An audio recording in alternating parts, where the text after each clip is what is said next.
இயேசு ஒருவருக்கொருவர் சீடர்களின் கால்களை கழுவிக் கொண்டிருந்தார்.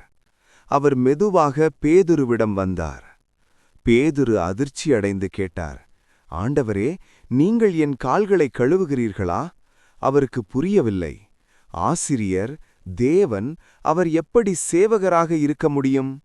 இயேசு அமைதியாக சொன்னார், நான் இப்போது செய்கிறதை நீ இப்போது புரிந்து கொள்ள மாட்டாய், ஆனால் பின்னர் புரிந்து கொள்வாய்.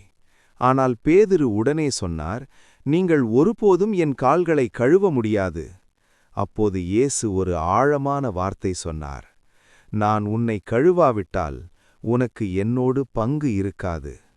அதை கேட்ட பேதுரு உடனே மாறினார். ஆண்டவரே, என் கால்கள் மட்டுமல்ல, என் கைகளையும் என் தலையையும் கழுவுங்கள். அந்த நேரத்தில் பேதுரு ஒரு உண்மையை கற்றுக்கொண்டார்.